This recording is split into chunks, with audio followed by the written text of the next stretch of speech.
Hello everyone तुम्हालोকক आमार channel knowledge of science स्वागतम जनाइছো। आज आमी तुम्हालोকৰ कारणे half yearly examination 2025 class 12 Dhemaji डिस्ट्रिक्टर एसामिसर क्वेश्चन पेपारखन লৈ আহিছো। এই क्वेश्चन पेपारखन तुम्हालोকে प्रेक्टिस करिबा। जिসকলৰ डिस्ट्रिक्टत हाफ इयरली एग्जामिनेशन हुआ নাই तुम्हालोকৰ कारणे এই क्वेश्चन पेपारखन इम्पोर्टेन्ट হ'ব। लगते फाइनल एग्जाমৰ কাৰণেও এই क्वेश्चन पेपारखन इम्पोर्टेन्ट হ'ব। लगते यार पीडीएफটো মই কৈ দিম তোমালোকক ভিডিওতে জনাই দিম। ভিডিওটো তোমালোকে প্ৰথমৰ পৰা শেষলৈকে চাই যাবা আৰু ভিডিওত কেনেকুৱা ধৰণৰ क्वेश्चन আহিছে মই তোমালোকক বুজাই দিম। আৰু ক্লাস 12 ৰ কাৰণে আমাৰ এটা WhatsApp গ্ৰুপ আছে, ডেসক্ৰিপচনত লিংক দি দিম, তাৰ পৰা তোমালোকে আমাৰ WhatsApp গ্ৰুপটোত জয়েন হৈ লবা। আৰু আমি ইতিমধ্যে ভালেখিনি ডিস্ট্ৰিক্টত তোমালোকক পেপাৰ দিলো। যদি কোনোবাই সেই ভিডিওটো চোৱা নাই মই ডেসক্ৰিপচনত লিংক দি দিম, তাৰ পৰা তোমালোকে চাই লবা। নতুবা আমাৰ চেনেলত গলে তোমালোকে চাব পাৰিবা। তেনেহলে আজি ভিডিওটো আমি স্টাर्ट কৰিছো। तो district level half yearly examination 2025 Dhemaji district. तो एक नम्बर तुम्हालोকক जिकोनो चारिटा प्रश्নৰ उत्तर लिखिब কৈছে আৰু এটাতে তোমালোকক 1 মাৰ্ক কৈ দিয়া আছে।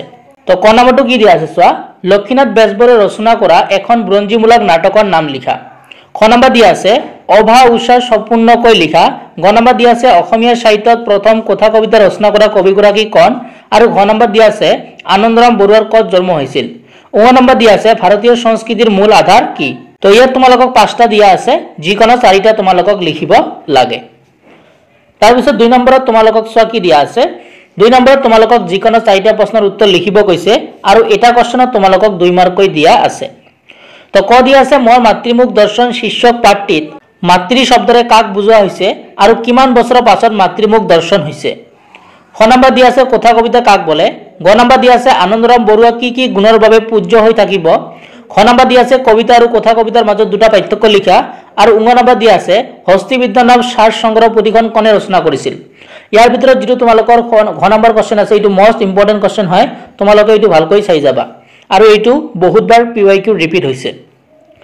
তো ইয়াৰ পৰা যিকোনো তোমালোকক চাৰিটা কোৱেশ্চন লিখিব লাগে। তাৰ পিছত তোমালোকক 3 নম্বৰ কোৱেশ্চনটো কি দিয়া আছে চোৱা। 3 নম্বৰত যিকোনো তোমালোকক দুটা প্ৰশ্নৰ উত্তৰ লিখিব লাগে। ইয়াত তোমালোকক এটা কোৱেশ্চনত 5 মাৰ্ক কৈ দিয়া আছে। ক নম্বৰ দিয়া আছে ডিব্ৰুগড়ত গোটাচৰে কোথায় মোক বৰ সন্তুষ্ট দিছিল। ডিব্ৰুগড়ৰ বেজবৰুৱা কোনবৰ কোথায় সন্তুষ্ট দিছিল বুজাই লিখা। খ নম্বৰ দিয়া আছে মগনিয়াৰ পাৰ্টিৰ কবি আৰু মগনিয়াজনৰ মাজত হোৱা কথোপকথনখিনি চমুকৈ লিখা।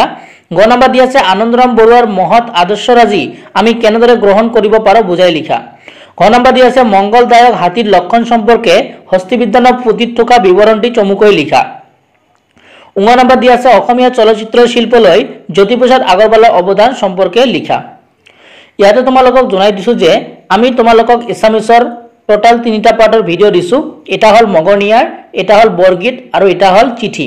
তাৰ পৰা আমি যিমানখিনি তোমালোকক কোৱেশ্চন কৰাই দিছিলো সেই কেইটা ভিডিওত তাৰ প্ৰায় তোমালোকৰ হাফ ইয়াৰলি এক্সামৰ পেপাৰবোৰত আহি গৈছে। জৰহাট ডিস্ট্ৰিক্টত আহিছে, ধুবুৰীত আহিছে আৰু ধেমাজি ডিস্ট্ৰিক্টত আহি গৈছে। তো মগনিয়াৰ পৰা আমি এইটো কৈ দিছিলো, এইটো আহি গৈছে আৰু যিমানখিনি কোৱেশ্চন তোমালোকক দেখুৱাই দিলো গোটেইখিনি কোৱেশ্চন আহি গৈছে। সো তোমালোকে সেই এইটা যদি ভিডিও চাই লোৱা তেনেহলে তাৰ পৰাই তোমালোকৰ কোৱেশ্চন আহিব বুলি আমি আশা ৰাখিছো। নেক্সট 4 নম্বৰ কোৱেশ্চনটো চোৱা কি দিয়া আছে। 4 নম্বৰত তোমালোকক যিকোনো চাৰিটা প্ৰশ্নৰ উত্তৰ লিখিব কৈছে। ইয়াতে তোমালোকক 1 মাৰ্ক কৈ দিয়া আছে। ক নম্বৰ দিয়া আছে শংকৰদেৱ আৰু মাধৱদেৱৰ প্ৰথম সাক্ষাৎক কি বুলি অভিহিত কৰা হয়, এটো বৰগীতৰ পৰা দিয়া আছে আৰু আমি কৈ দিছিলো। খ নম্বৰ দিয়া আছে জ্ঞান মালিনীৰ কবি কোন। গ নম্বৰ দিয়া আছে নলিনীবালা দেৱীৰ আত্মজীৱনীখনৰ নাম কি। খ নম্বৰ দিয়া আছে জ্যোতিপ্ৰসাদ আগৰৱালাই ৰচনা কৰা প্ৰথম নাটকখনৰ নাম কি। ঙ নম্বৰ দিয়া আছে কাঠমিস্ত্ৰী ঘৰ কবিতাৰ কবি কোন আৰু প্ৰথম নম্বৰ দিয়া আছে কেশৱ মহন্তে ৰচনা কৰা এখন গীতৰ পুথিৰ নাম লিখা। তো 6টা কোৱেশ্চন দিয়া আছে, যিকোনো তোমালোকক 4টা লিখিব লাগে আৰু এটাৰ কোৱেশ্চনত তোমালোকক 1 মাৰ্ক কৈ দিয়া আছে। নেক্সট 5 নম্বৰত তোমালোকক ব্যাখ্যা দিছে, যিকোনো এটা ব্যাখ্যা লিখিব লাগে। ইয়াত তোমালোকক 4 মাৰ্ক দিয়া আছে। এটা ব্যাখ্যা তোমালোকক 4 মাৰ্ক দিয়া আছে। ইয়াতে দিছে ক নম্বৰ মোৰ প্ৰাণধন সুচন্দ বয়ন গাপ চালি তেজ নিন্দ সব পুৰুষৰ শিৰৰ ভূষণ তুমিহে বাবু গোবিন্দ। তাৰ পিছত খ নম্বৰ ব্যাখ্যা দিয়া আছে তেৱে কাম তেৱে কৰ্মী তেৱে খনিকৰ নিশ্চয় নিশ্চয় তেৱে বিশ্ব খনিকৰ। তো এইটো তোমালোকৰ বৰগীতৰ পৰা দিছে। তো যিকোনো এটা ব্যাখ্যা লিখিব লাগে। ইয়াত তোমালোকক 4 মাৰ্ক দিয়া আছে। নেক্সট 6 নম্বৰত তোমালোকক মূল ভাৱ লিখিব কৈছে, যিকোনো এটা 3টা দিয়া আছে। ক নম্বৰ দিয়া আছে মিলন, খ নম্বৰ দিয়া আছে জনতাৰ আহ্বান আৰু খ নম্বৰ দিয়া আছে আগুনৰ কুঁৱলী। যিকোনো এটা তোমালোকক মূল ভাৱ লিখিব লাগে আৰু তোমালোকৰ ফাইনেল এক্সামতো মূল ভাৱ লিখিব আহে। সো তোমালোকে মূল ভাৱবোৰ পঢ়ি যাবা আৰু এটা কোৱেশ্চনত তোমালোকক কেই মাৰ্ক দিছে 4 মাৰ্ক দিয়া আছে, 4 মাৰ্ক দিয়া আছে।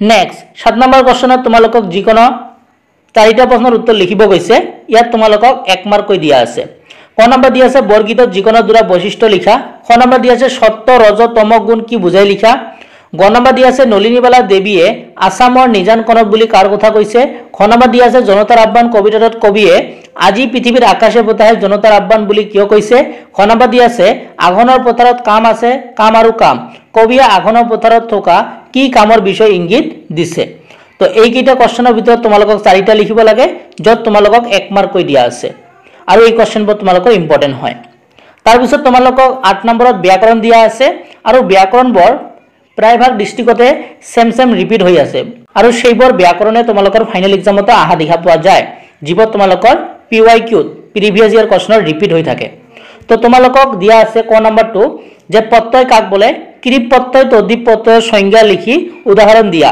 ইয়া তোমালোকক 5 মাৰ্ক দিয়া আছে মানে প্ৰত্যয় কাক বলে লিখিলে তোমালোকে 1 মাৰ্ক পাবা ক্ৰিপ প্ৰত্যয় আৰু তদ্বীপ প্ৰত্যয় কাক বলে যদি মানে কাক বলে লিখা সংজ্ঞা মানে কাক বলে তাত তোমালোকে 2 মাৰ্ক পাবা আৰু উদাহৰণত তোমালোকে 2 মাৰ্ক পাবা এনেকৈ তোমালোকে এটো কি মাৰ্ক পাবা 5 মাৰ্ক পাবা তাৰ পিছত তোমালোকক খ দিয়া আছে বিভক্তি কেই প্ৰকাৰ আৰু কি লিখা তো বিভক্তি কেই প্ৰকাৰ হয় আৰু কি হয় সেটো তোমালোকক লিখিব কৈছে তো তাৰ পিছত গ নম্বৰ দিয়া আছে তলত যিকোনো দুটা জতুৱা ঠাঁচৰ অৰ্থ লিখি বাক্য সাজা তোমালোকক জতুৱা ঠাঁচৰ অৰ্থবোৰ লিখিব কৈছে তাৰ পিছত সেইটো বাক্য ৰচনা কৰিব কৈছে আৰু ইয়াত তোমালোকক দুটা লিখিব কৈছে যত তোমালোকক 4 মাৰ্ক দিয়া আছে কি দিয়া আছে পানী মিঠৈ কপাল ফুটা বগলী বগত আকাশত চাংপতা তো ব্যাকৰণবোৰ যিবোৰ ৰিপিট হয় PYQ সেইবোৰ পঢ়িলে হৈ যায় আৰু ব্যাকৰণবোৰ তোমালোকৰ জৰহাট ধুবুৰী ধেমাজি যিবোৰ ডিস্ট্ৰিক্টত আহিছে ভাল কোশ্চেন আহিছে সো তোমালোকে সেই কোশ্চেন পেপাৰবোৰ প্ৰেক্টিস কৰি যাবা আৰু আমি বিভিন্ন ডিস্ট্ৰিক্টত তোমালোকক পেপাৰবোৰ দি যাম সো কোনবোৰ পেপাৰ তোমালোকক লাগে সেইটো তোমালোকে কমেন্ট সেকশনত জনাবা